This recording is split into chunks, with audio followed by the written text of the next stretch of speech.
Guys అందరు ఎలా ఉన్నారు? So welcome to the quick mini blog. Plan ఏంటంటే మామయ్య చికెన్ చేస్తా అన్నాడు, అది కూడా గ్రీన్ చికెన్ చేస్తా అన్నాడు. సో మేము బయటికి వెళ్ళి రాగానే మమ్మీ ఆల్రెడీ అది మ్యారినేట్ చేసి పెట్టింది. మమ్మీకి తెలియదు అనమాట మేము ఎట్లా ప్లాన్ చేసినామని. సో గ్రీన్ చికెన్ కాస్త రెడ్ చికెన్ కాబోతుంది. ప్యాన్లో ఆయిల్ పోసుకొని అందులో ఆనియన్స్ అండ్ పచ్చిమిర్చి వేయాలి. అండ్ అది జల్దీ ఫ్రై కావడానికి కొంచెం సాల్ట్ వేయాలంట.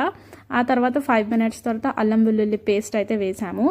ఆ తర్వాత మనం మెల్లిగా కొత్తిమీర తీసి కట్ చేసుకొని పక్కన పెట్టాలి. తర్వాత చికెన్ అయితే అందులో యాడ్ చేయాలి. మంచిగా యాడ్ చేసి మొత్తం కలిపేయాలి. నీట్గా కలిపిన తర్వాత మా మామయ్య అయితే కొత్తిమీర వేసాడు. అది స్టైల్ కోసం వేసాడు, దట్ ఈస్ వెరీ ఆప్షనల్, లాస్ట్లో వేసుకోవచ్చు మనము. ఆ తర్వాత 5 minutes తర్వాత అయితే మనం మళ్ళీ తీసుకొని మళ్ళీ కలుపుకోవాలి. అందులో నుంచి వాటర్ ఏవైతే రిలీజ్ అవుతాయి దాంతో పాటే కుక్ అవుతుంది అనమాట. మాకు మళ్ళీ ఆయిల్ తక్కువ పడితే మళ్ళీ ఆయిల్ పోసాడు మామయ్య. మళ్ళీ తర్వాత వాటర్ ఈజ్ ఆల్సో ఆప్షనల్, ఎందుకంటే కొంతమంది ఫ్రై లాగా తినడానికి ఇష్టపడతారు అండ్ కొంతమంది